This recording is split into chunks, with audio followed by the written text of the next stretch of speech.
La vie est censée devenir simple après le bac. Une fois le diplôme obtenu, c'est comme si le vrai monde vous accueillait les bras grands ouverts. Toutes ces fêtes, tous ces applaudissements et tous ces cadeaux sont censés représenter le nouveau monde auquel vous vous joignez. C'est vrai qu'on le mérite après avoir survécu au cauchemar qu'est le lycée. 3 années de stress et de problèmes et soudainement, on devient enfin libre d'être un adulte.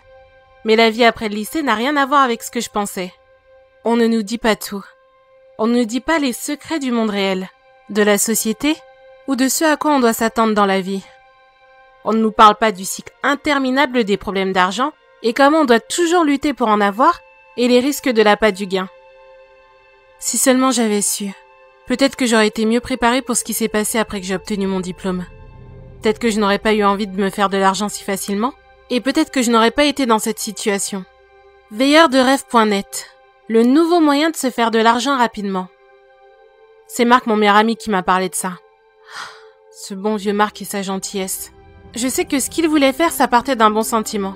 C'était mon meilleur ami depuis la seconde et il ne savait pas ce qui allait se passer.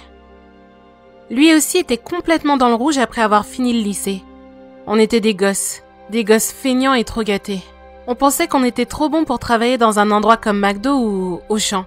On voulait quelque chose qui allait nous donner de l'argent rapidement et qui était très facile. Alors lui, étant le meilleur ami qu'il était, il a décidé de chercher pour nous deux sur Internet. Ça ne lui a pas pris longtemps pour trouver exactement ce qu'on cherchait. Il a trouvé un poste en tant que veilleur de rêve. Un travail où, en gros, on était payé à rien faire. Olivia, tout ce que tu as à faire, c'est de rester assis et de rester réveillé. Ça, c'était le message qu'il m'avait envoyé après avoir trouvé la petite annonce. La façon dont il expliquait le poste de veilleur de rêve, c'était apparemment le job le plus facile du monde. Et comme pour la plupart des choses qui finissent en désastre, ça semblait bien trop beau pour être vrai. Mais moi, bien sûr, j'étais vraiment contente de l'opportunité. J'ai couru jusqu'à mon ordinateur totalement excitée. Je n'ai même pas pensé à appeler Marc. Je me suis juste assise devant l'ordinateur et j'ai lancé Chrome. J'ai commencé à faire des recherches sur le site directement. Et je dois avouer que j'étais plutôt impressionnée. Ce site était vraiment une bonne idée. Beaucoup de gens avaient peur de rester seuls. Et je les comprends. Il y a des gens qui ne peuvent tout simplement pas supporter une nuit en solitaire. Et ça leur cause des insomnies. Même si je ne l'étais pas pour les mêmes raisons, j'étais moi aussi une insomniaque. Alors bien sûr, je comprenais que ces personnes étaient prêtes à payer beaucoup d'argent pour pouvoir passer une bonne nuit de sommeil. Veilleurderêve.net, de ce que j'ai trouvé, était le premier site internet à faire quelque chose de la sorte. Il suffisait juste de remplir une candidature pour devenir un veilleur. Et après quelques jours, le site internet vous connecte avec un dormeur dans le besoin. J'ai rempli la candidature directement. J'ai tapé dans la barre d'informations « Olivia Duval ». Il y avait beaucoup d'informations demandées que normalement je n'aurais jamais communiquées sur internet. Mais je me suis rassurée en me disant que c'était normal pour ce site en particulier. C'était logique qu'il demande beaucoup plus de questions, vu que j'allais rentrer dans l'intimité de quelqu'un. C'était la moindre des choses qu'il puisse vérifier que je n'étais pas une criminelle ou autre. Ça a pris quelques jours avant que l'email d'acceptation arrive enfin. J'étais vraiment excitée de le recevoir. Ça faisait plusieurs jours que je passais mon temps à rafraîchir ma boîte email pour voir si j'avais enfin une réponse. Je me suis immédiatement connectée au site, et à ma grande surprise, j'avais déjà une demande d'un dormeur dans le besoin. À ce moment-là, je ne pensais plus à rien. Tout ce que je voyais, c'était l'argent qui m'attendait. J'ai cliqué sur le lien et on m'a donné une brève présentation du dormeur qui avait besoin de moi. Son nom, c'était Violette. Un nom bien mignon pour une innocente et mignonne vieille dame. Elle avait 74 ans et elle vivait toute seule.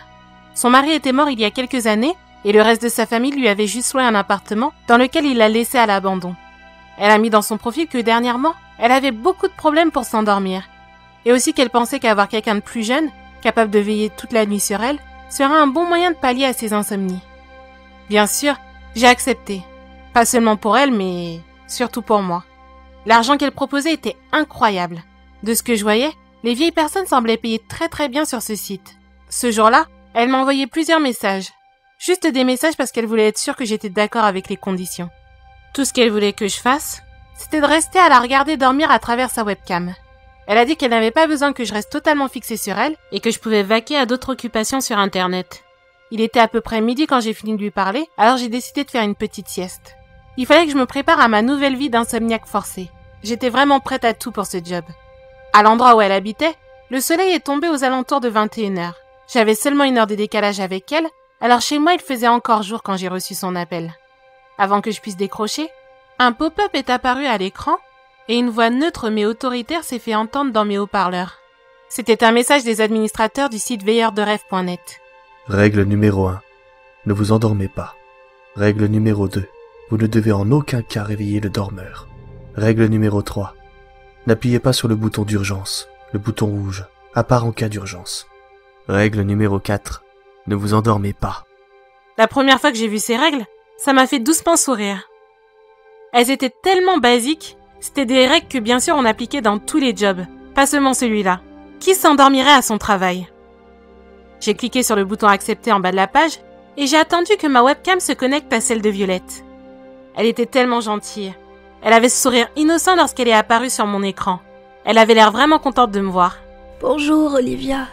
Merci énormément d'avoir accepté ce travail. J'espère que je ne vais pas trop vous embêter et que vous allez passer une bonne nuit à me surveiller.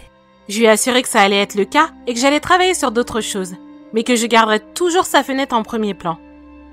Je lui ai souhaité une bonne nuit et elle s'est allongée dans son lit. J'ai l'impression que ça n'a même pas pris quelques secondes avant qu'elle ne tombe dans un sommeil profond.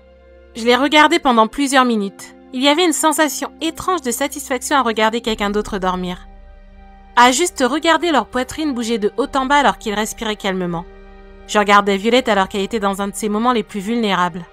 Je savais qu'il n'y avait aucune raison de s'inquiéter, mais quand même, j'avais l'impression d'avoir sa vie entre mes mains. Après un bon moment à regarder Violette dormir, j'ai commencé à surfer sur le web. J'avais une nuit entière pour faire toutes les recherches que je voulais. Que demander de plus? J'étais payée à faire ce que je faisais déjà en général. La nuit s'est passée de façon calme et sans problème. Même si c'est vrai qu'il y a bien eu un moment pendant la nuit où j'ai eu l'impression d'entendre quelque chose en arrière-plan. On aurait presque dit que quelqu'un d'autre respirait. Mais bon, on sait tous que parfois quand il y a trop de silence, on commence à se faire des films. Mais j'aurais dû être plus vigilant, car maintenant je sais que ce que j'avais entendu n'avait rien à voir avec le fait de se faire des films.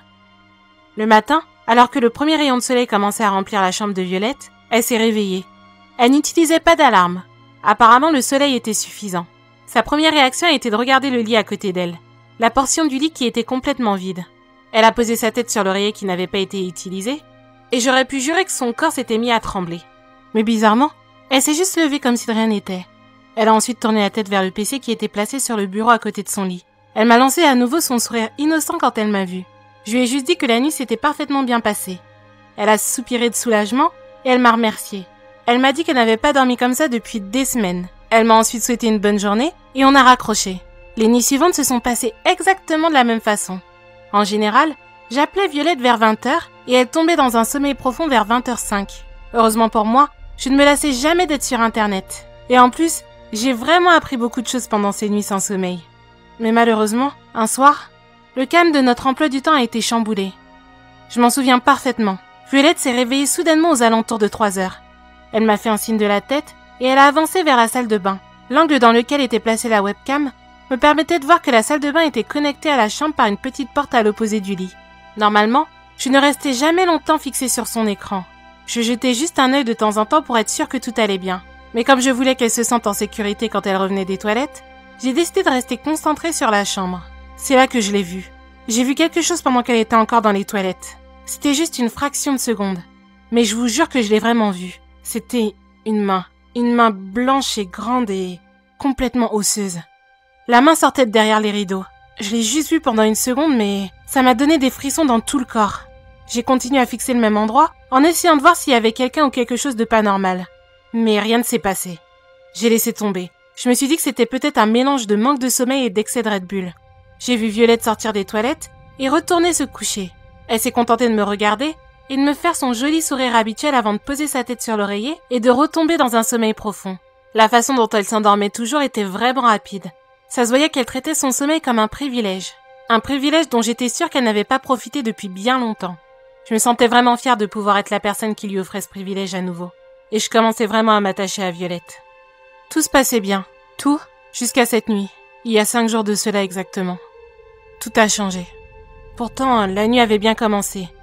Violette et moi, on suivait notre emploi du temps routinier. Elle me disait « Bonne nuit, Olivia » et tombait rapidement dans les bras de Morphée.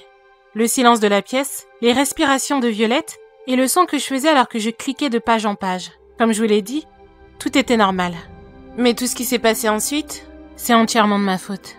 Ce jour-là, je n'avais pas fait ma sieste habituelle. Et je n'avais pas non plus de Red Bull à la maison. Je dois avouer qu'en plus, je n'ai pas fait beaucoup d'efforts pour rester éveillée. J'ai brisé les règles. Je me suis endormie et j'ai dormi très profondément. J'ai dormi pendant au moins 1 heure, bavant sur mon clavier, complètement insouciante de ce qui pouvait bien arriver à Violette. Je me suis réveillée en sursaut. Je crois que j'ai entendu un gros bruit, mais je n'étais pas sûre. Peut-être que c'était un buzz, je me souviens pas bien. J'ai redressé la tête directement. Je n'étais pas sûre de ce qui était en train de se passer, mais je sentais dans tout mon corps que quelque chose n'allait pas. Après avoir émergé en quelques secondes, je me suis dépêchée de regarder la fenêtre de Violette. Elle dormait paisiblement comme d'habitude. Ce qui m'avait réveillée n'avait visiblement pas affecté son sommeil. J'ai souri. J'étais rassurée. Je me disais qu'avec ces 1 heure de sommeil, j'allais pouvoir passer le reste de la nuit à vérifier que Violette soit en sécurité. Mais c'est là que je l'ai vue. Cette créature que j'appelle maintenant le vrai veilleur. Mon sourire s'est effacé instantanément. Il se tenait tout au coin de la chambre de Violette. Et j'arrivais à peine à déceler son corps à cause de la noirceur qui l'entourait. Tout ce que j'arrivais à distinguer, c'était sa taille anormale et son corps frêle. Il était blanc, et ses yeux reflétaient la lumière de façon démoniaque. Il me fixait sans cligner des yeux. Je n'arrivais pas à bouger, j'étais complètement pétrifiée par la peur. Il a commencé à marcher vers Violette. Je sais même pas si je peux qualifier ça de marcher. Non, c'est pas comme s'il flottait non plus. La façon dont il avançait était fluide, mais en même temps, ses mouvements étaient vraiment rigides. Violette était face à la webcam et tournait le dos au monstre. Je pouvais voir son doux visage, toujours relaxé et non consciente de ce qui était en train de se passer. C'est à ce moment-là que j'ai brisé la règle numéro 2. Vous voyez ? La seule chose à laquelle j'ai pu penser à ce moment-là, c'était de crier. Alors j'ai crié et j'ai crié encore et encore pour essayer de réveiller Violette. Ça a fonctionné. Maintenant que j'y repense, j'aurais préféré qu'elle reste endormie. Ses yeux se sont ouverts d'un coup et ils se sont immédiatement fixés sur l'écran. À ce moment-là, c'était déjà trop tard. Le vrai veilleur était juste au-dessus d'elle. Il a commencé à taper ses poings démesurés contre le corps de la mignonne et innocente Violette. Encore et encore, ça m'a donné envie de vomir. Il y avait des bruits dégoûtants rythmés et je pourrais jamais les oublier. Et en plus de ça, j'ai tout vu. J'essayais de pas regarder, mais c'est comme quand on voit un accident de la route et qu'on essaie de détourner les yeux sans succès. J'ai vu l'expression surprise de Violette se transformer en confusion, et après le premier coup, j'ai vu la peur envahir son visage alors qu'elle réalisait ce qui était en train de se passer. Il y avait du sang partout. Mais le pire, c'était les yeux de Violette. Depuis le début, ils n'avaient pas bougé de la webcam. On aurait dit qu'elle regardait dans mon âme. Elle pleurait. Ça se voyait qu'elle avait abandonné tout espoir de survivre et elle restait dans la même position à sangloter alors qu'il la frappait. Je l'ai entendu murmurer. Olivia, aide-moi s'il te plaît. Olivia. J'ai alors fait la deuxième chose qui me passait par la tête. J'ai attrapé la souris et j'ai cliqué sur le bouton rouge d'urgence. Ça n'a pas marché. Sur l'écran, un message d'erreur s'est affiché. Cette action est actuellement désactivée pour cette session. Raison, non-respect des règles. Je ne savais pas comment, mais apparemment veilleurdederêve.net savait que je m'étais endormie. Ils le savaient et maintenant ils étaient en train de me punir. J'ai essayé encore quelques fois de cliquer sur le bouton, mais la même réponse est apparue à l'écran. J'ai recommencé à regarder l'écran car je ne voulais pas laisser Violette toute seule dans ces derniers moments. Mais maintenant, la chose était en train de la dévorer petit à petit. Son corps qui était au début tout blanc, était maintenant rouge de sang. Les yeux de Violette étaient complètement vides de vie. Elle était déjà morte. Mais bizarrement, j'entendais encore sa voix crier à l'aide dans ma tête. J'ai pleuré. J'ai mis ma tête dans mes mains et j'ai pleuré pendant des heures. Violette était morte à cause de moi. Une gentille dame était morte parce que je n'avais pas pu garder mes putains d'yeux ouverts. Tout ce que je pouvais entendre, c'était le bruit que faisait le vrai veilleur qui prenait son temps à dévorer chaque partie du corps de Violette. Et d'un coup, il a tourné la tête et a commencé à me fixer de ses yeux blancs. Sa bouche gigantesque dégoulinait encore du sang de Violette. Cette créature ne pouvait pas parler, mais je savais que ses yeux étaient en train de me dire « C'est de ta faute, Olivia. Elle a beaucoup souffert. » Depuis cette nuit, je n'ai pas dormi. Violette hante mes rêves et si j'essaie de fermer mes yeux pour même une seconde, je vois son visage. Elle crie et elle me traite de tous les noms avec sa voix innocente. Je pleure en permanence. Je sais qu'avant de mourir, elle savait que tout ça était de ma faute. Et j'ai l'impression qu'elle ne me laissera pas oublier. Quant à la chose, j'ai l'impression que maintenant elle est après moi. La mort de Violette, c'était juste le début. La première partie d'une punition à 2 étapes. Visiblement, ma mort allait en être la deuxième partie. Je ne sais pas quoi faire. J'en ai parlé à personne. Je connais personne à qui je pourrais parler de ça qui ne penserait pas que j'ai complètement perdu la tête. Mais je dois avouer que j'avais aussi peur du fait que si j'en parlais à quelqu'un, cette personne penserait que c'était moi qui avais assassiné Violette. Ce n'était pas que les mains de ce monstre qui étaient couvertes de sang, c'était aussi les miennes. Et ce monstre, je le sens se rapprocher de plus en plus chaque nuit. Au début, j'ai commencé à voir des ombres qui semblaient normales, mais maintenant je l'entends respirer. La même respiration que j'avais entendue à travers la caméra. J'ai l'impression de voir ses mains couvertes de sang partout. Sa respiration lente et profonde comme celle de quelqu'un qui dort, j'ai l'impression de l'entendre juste à côté de mon oreille. J'ai l'impression qu'il m'observe tout le temps. Je sais qu'il est avec moi là maintenant. Juste derrière moi alors que je tape ces mots. J'imagine qu'il regarde au-dessus de mon épaule pour voir ce que je dis à propos de lui. Ce cauchemar, c'est une véritable torture. Je vais perdre la tête bientôt si je dors pas. Alors s'il vous plaît, j'ai besoin d'aide, je vous en supplie. Je veux juste que vous créiez un compte sur veilleursderêve.net. S'il vous plaît, je vous en supplie, devenez mon veilleur. Je sais que je n'arriverai pas à passer une nuit de plus sans dormir. Ne me laissez pas mourir. Ne me faites pas ce que j'ai fait à Violette. Ne vous endormez pas.